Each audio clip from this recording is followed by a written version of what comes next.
Glória a Deus. E agora eu quero orar por você, você que entendeu esta palavra. Não perca a sua fé em Jesus. Por mais que você não saiba de todas as coisas, creia que o Senhor está contigo, que Ele é Deus, e por mais que você não esteja enxergando uma saída hoje, Ele está no controle de tudo. Ele conhece o seu coração e Ele te ama apesar das suas falhas. Aleluia. Vamos orar, irmãos. Senhor, meu Deus e meu Pai, eu quero te agradecer por mais um dia de vida. Obrigado, meu Deus, por tudo que o Senhor tem feito para nós. Obrigado por tudo que o Senhor é. O Senhor é bom, misericordioso, e a Tua palavra diz que as misericórdias do Senhor são a causa de não sermos consumidos. Obrigado, meu Pai, pelas Tuas misericórdias que se renovam a cada manhã. Obrigado pelo Teu amor, pela Tua graça. Obrigado pelo Teu cuidado. Senhor, nós não somos dignos, Pai. Nós não merecemos nada. Nós não temos direito de exigir nada do Senhor, porque tudo que nos restava era condenação. Mas o Senhor veio a este mundo, o Senhor provou que realmente é o Messias, e o Senhor se entregou ali na cruz e ressuscitou ao terceiro dia. Obrigado, Jesus, porque o Senhor nos amou primeiro, e o Senhor nos ama até o fim, e o Senhor disse que estaria conosco até o último dia da consumação dos séculos. Senhor Jesus, eu não tenho palavras para te agradecer por esta tão grande salvação. Eu não tenho palavras para te agradecer pelo teu perdão. Pai, muito obrigado, Senhor, porque um dia eu fui encontrado por ti. Um dia eu fui salvo, liberto, transformado. E eu creio que um dia estarei contigo por toda a eternidade. Jesus, eu te glorifico, Senhor, porque eu não tenho nada de bom para te oferecer. Jesus, o meu coração muitas vezes é mau, muitas vezes está cheio de pecados, mas Senhor, eu te louvo porque a cada dia o Senhor tem me tornado uma pessoa melhor, mais parecido contigo. Jesus, obrigado, Senhor, pela tua graça, o teu favor. Eu te louvo, Senhor, porque tu és bom, tu és misericordioso, tu és maravilhoso.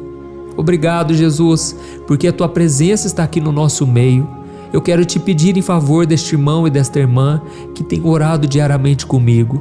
Eu não os conheço pessoalmente, Senhor, mas eu te peço, Senhor, derrama do teu amor, do teu favor, da tua graça. Pai, cuida das necessidades dessa pessoa, Senhor. Pai, a tua palavra diz que o Senhor nos conhece antes mesmo de nós nascermos. O Senhor já sabia tudo sobre nós. Antes que a palavra nos chegue à língua, o Senhor já sabe o que nós vamos pedir. Por isso, Senhor, eu entrego nas tuas mãos hoje, Pai, a vida deste irmão e desta irmã. Cuida, Senhor. Traga, Senhor, solução para os problemas. Essa pessoa muitas vezes perde a fé, fica angustiada, porque não sabe como resolver os conflitos, os problemas do dia a dia. Ó Senhor, eu te peço, muda o nosso coração, muda o nosso interior, porque se nós estivermos em paz, temos muito mais condições de resolver problemas e conflitos. E Senhor, eu te peço, nos ajude a enxergar as pessoas assim como o Senhor vê elas. Que a gente não venha julgar as pessoas ou as situações pela aparência, mas que a gente venha buscar conhecer a essência. Que a gente não venha ter preconceito, orgulho, mas que a gente seja humilde e sinceros, Pai. Não queremos mais julgar os outros, Pai, por aquilo que vemos, mas queremos ter o olhar de Jesus. Ó Senhor Jesus, nós queremos amar as pessoas, Pai. Não queremos ter esse olhar condenatório, esse olhar de julgamento, mas queremos amar a todos, Pai. Queremos buscar viver em paz com todos, se possível. Precisamos de Ti, Senhor. Derrama da Tua graça, Senhor, sobre nós. A mesma graça que estava sobre Ti lá na cruz do Calvário, que fez com que o Senhor perdoasse os seus inimigos. Senhor, queremos perdoar todos aqueles que um dia desejaram mal contra nós. Dá-nos um coração leve, um coração puro e abençoador e perdoador. Em nome de Jesus que eu oro e te agradeço. Amém. Glória a Deus.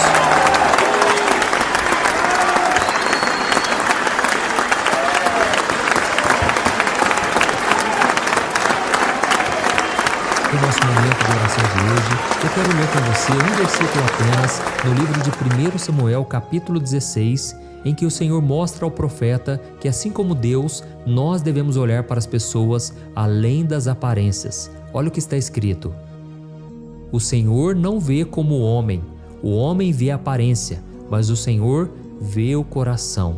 Glória a Deus. No contexto desse versículo aqui, irmãos, Deus estava falando para o profeta Samuel: Samuel, eu não vejo como vocês, eu vejo o coração, vocês veem somente as aparências. E lembrando que o profeta Samuel estava na casa de Davi, ele foi chamado para o Senhor para ungir o futuro rei de Israel. Só que quando ele chegou naquele lugar, os irmãos de Davi eram muito mais bonitos, capacitados, muito mais fortes, e com certeza Samuel pensou que era algum deles. Mas aí Deus falou com Samuel: eu não vejo como você vê, eu vejo o coração, você vê somente a aparência, e nenhum desses homens será o futuro rei de Israel, eu escolhi outra pessoa. Foi então que o profeta Samuel perguntou se havia mais alguém naquela casa. E o pai de Davi disse: tem o meu filho Davi que está apacentando as ovelhas, ele não está aqui. E então o profeta Samuel mandou chamá-lo. E quando Davi chegou, Deus confirmou no coração de Samuel: ele seria o futuro rei de Israel. Irmãos, o interessante é que quem olhava para Davi naquela época, com certeza pensava: Deus deve ter errado o endereço, Deus deve ter errado a pessoa, porque Davi não tem a mínima condição de ser rei um dia. E da mesma forma, irmãos, Deus olha para nós e Ele enxerga todo o nosso potencial. Ele enxerga quem nós podemos nos tornar ao estarmos unidos com Cristo. Por isso, não olhe mais as suas limitações, não olhe mais para os seus fracassos, as suas limitações. Deus pode fazer infinitamente mais do que tudo que você pediu ou pensou. Amém? Esta é a promessa do Senhor. Irmãos, falando aqui sobre a aparência, nós vivemos em um mundo onde quase tudo que se publica nas redes sociais parece perfeito, sem nenhum tipo de defeito ou problema, não é verdade? E aí fica muito fácil nós nos deixarmos levar pelas aparências. E sem perceber, muitas das nossas opiniões que temos sobre as pessoas são baseadas na primeira impressão, na roupa que a pessoa está usando, no trabalho dela, ou até mesmo no jeito que ela anda ou conversa. Acontece, irmãos, que esse tipo de julgamento precipitado pode levar a muitos mal-entendidos, além de nos impedir de ver a verdadeira essência daquela pessoa que nós estamos julgando. E eu não sei se você sabe, mas isso é um pré-conceito. É um conceito que você tem daquela pessoa, mesmo sem conhecê-la. Irmãos, é por isso que o mundo está do jeito que está. Você olha as pessoas nas redes sociais e você pensa que a vida delas é perfeita. Você pensa que tudo está correndo bem, que a família do outro é muito melhor, e aí você olha para a sua própria realidade e você se julga, e você pensa que você não tem valor, e você não imagina que a outra pessoa que posta uma foto sorrindo, uma foto super bem, super feliz, ganhando dinheiro, às vezes está endividada, às vezes está com problema no casamento, às vezes está com depressão, você não sabe, porque na internet você pode ser quem você quiser. E eu me lembro uma vez que uma pessoa veio até o meu encontro, essa pessoa era de outra cidade, tudo porque ela queria saber se realmente aquilo que eu pregava na internet, eu também vivia na realidade. Irmãos, graças a Deus eu pude mostrar para aquela pessoa que o meu coração é o mesmo. Aqui eu não estou passando uma imagem de fachada, não. Tudo que eu falo para vocês é aquilo que eu estou vivendo. E é por isso que muitas vezes eu conto para vocês aqui não somente as minhas vitórias, mas também as minhas fraquezas, as minhas derrotas, os momentos difíceis que eu passo, porque eu quero te mostrar o tempo todo que eu não sou diferente de você. Se Deus me abençoa, se Deus tem um chamado na minha vida, Ele pode fazer na sua vida também. Amém? E assim como nós julgamos as pessoas nas redes sociais, no nosso trabalho, olhando somente a aparência, muitas vezes nós também podemos julgar errado através do comportamento da pessoa. Quem nunca aqui olhou uma pessoa que fez algo errado e logo a gente já julga aquela pessoa como se não fosse cristã, como se estivesse totalmente em desobediência, mas a gente não tem ideia do que aquela pessoa está passando. Talvez a pessoa está agindo daquela maneira por motivos que só ela conhece. E é por isso, irmãos, que devemos ter todo cuidado ao julgar as pessoas. Hoje nós temos o péssimo hábito de difamar as pessoas, falar mal delas nas redes sociais, gravar vídeos trazendo críticas pesadas às outras pessoas, a ministérios. Devemos ter cuidado, tá bom? Eu não estou dizendo aqui que não podemos julgar os outros, mas sempre quando você for julgar, lembre-se, você também tem pecados, você também tem falhas. E quando você for julgar, julgue as atitudes e não as pessoas, tá ok? Porque uma falha não define um caráter, mas é o que a pessoa faz a partir daquela falha que vai fazer toda a diferença. Por isso, meus irmãos, devemos sempre acreditar no ser humano, acreditar que ele pode levantar, dar a volta por cima E quando você faz isso, você está demonstrando graça. Assim como Deus acredita em nós e está sempre nos incentivando a nos tornarmos pessoas melhores, você também pode ser um instrumento do Senhor na vida das pessoas. Amém? Então tenha muito discernimento para você não cair nas armadilhas, para você não difamar alguém sem saber o que está por trás disso.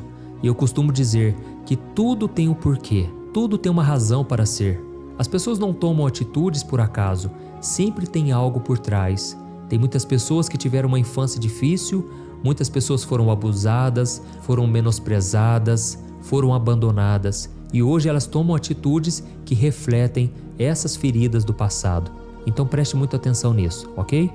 Irmãos, se vocês estão entendendo esta palavra, escreva aqui nos comentários o seu primeiro nome e na frente escreva assim: Deus conhece o meu coração. Glória a Deus. E eu quero só contar um exemplo aqui de uma pessoa na Bíblia que julgou precipitadamente e depois percebeu que estava totalmente errado. Este homem era chamado de Natanael. A Bíblia conta que ele era um homem muito inteligente, ele estudava as Escrituras e ele estava aguardando o Messias prometido do Senhor. E um dia o seu amigo Filipe chega para ele e diz: "Olha, você não vai acreditar. Aquele homem que Deus havia prometido através de Moisés, dos outros profetas, ele está aqui na terra. Ele é chamado de Jesus de Nazaré. Ele é filho de José." E aí, irmãos, sabe qual foi a reação de Natanael? Ele fez uma simples pergunta, mas muito preconceituosa. Olha só o que está escrito em João capítulo 1, o versículo 46. Olha a pergunta que ele fez: "Pode vir alguma coisa boa de Nazaré?" Olha isso, irmãos. Natanael tinha um preconceito contra Nazaré, que era uma pequena vila da Galileia que era vista com muito desprezo pelos judeus mais religiosos. Eu não sei se você sabe, mas Nazaré foi mencionada no Antigo Testamento como o lugar de onde o Messias viria, de onde o Salvador viria. E além disso, Nazaré era uma cidade muito pobre, era insignificante. E é por isso que Natanael não conseguia imaginar que o Salvador da humanidade poderia vir de um lugar tão humilde e desprezado. E quando Natanael disse: "Será que pode vir alguma coisa boa de Nazaré?", naquele momento seu amigo Filipe não tentou argumentar com ele, mas ele simplesmente disse: "Vem e vê". Ou seja, Filipe estava convidando Natanael para conhecer Jesus pessoalmente, a ver o Senhor com seus próprios olhos. E Natanael aceitou o convite e foi ao encontro de Jesus. E sabe o que aconteceu? Ele teve uma grande surpresa. Quando Jesus viu Natanael se aproximando, ele disse que aquele homem era um verdadeiro israelita, em quem não tinha falsidade. Ou seja, Jesus elogiou a sinceridade e a honestidade de Natanael, reconhecendo qualidades nele de um verdadeiro filho de Deus. E aí naquele momento Natanael ficou impressionado e perguntou de onde aquele homem o conhecia. E foi então que Jesus respondeu para ele em João capítulo 1, o versículo 48. Olha o que Jesus disse: "Eu o vi quando você estava debaixo da figueira, antes de Filipe o chamar." Glória a Deus. Irmãos, perceba que nesse momento Jesus revelou a Natanael que Jesus tinha um conhecimento sobrenatural sobre a vida dele. A Bíblia não fala o que Natanael estava fazendo debaixo da figueira antes de Filipe o chamar. Mas o fato é que Jesus demonstrou que ele era verdadeiramente o Messias, o enviado de Deus para a nossa salvação, aquele que sabe de tudo, aquele que vê tudo. E foi então que naquele momento Natanael ficou admirado e ele não teve dúvidas mais de que Jesus era o Messias. E no versículo seguinte ele disse: "Mestre, tu és o Filho de Deus, tu és o Rei de Israel." Glória a Deus. Natanael reconheceu que Jesus era muito mais do que o filho de José, o carpinteiro de Nazaré. Jesus era o Filho de Deus, o Salvador do mundo. E Natanael foi um dos primeiros a crer em Cristo e um dos 12 discípulos que o seguiram até o fim. Irmãos, deixa eu dizer uma coisa aqui. Muitos de vocês que estão me ouvindo são pessoas sinceras, pessoas que não têm falsidade. E por causa disso, muitas vezes, vocês questionam a fé cristã. Muitas vezes vocês querem saber o que realmente a Bíblia diz sobre tal assunto, vocês questionam muito e isso não é errado. Não é errado você querer saber os detalhes, o que está por trás do que foi escrito, mas o principal é que você coloque a sua fé em Jesus, que no final de todas as suas perguntas você chegue à conclusão que Jesus realmente é o Filho de Deus, tá bom? E a principal lição que nós podemos aprender nessa história é que nós não devemos julgar as pessoas ou as coisas pela aparência, mas sim pelo que elas são de verdade. E antes de darmos algum veredito sobre algo ou sobre alguém, nós temos que saber mais sobre aquela pessoa para que a gente não seja injusto, para que a gente não seja boca do diabo. Nós precisamos parar de julgar as pessoas e ficar contando para todo mundo, fazendo fofoca. Irmãos, a Bíblia diz que uma das coisas que Deus mais detesta é aquele irmão que causa discórdia no meio do povo de Deus. Tome cuidado então antes de falar de alguém, tá certo? Eu sei que na internet é muito mais fácil você fazer um comentário. Você não está frente a frente olhando para os olhos da pessoa, mas saiba que as suas palavras causam o mesmo efeito e podem prejudicar a vida de uma pessoa de uma maneira que você nem imagina, tá bom? Então tome cuidado com o preconceito e vamos ser como Natanael. Por mais que a gente seja sincero, por mais que a gente duvide de algumas coisas, que a gente possa ter os nossos olhos abertos e crer que Jesus é realmente o Filho de Deus.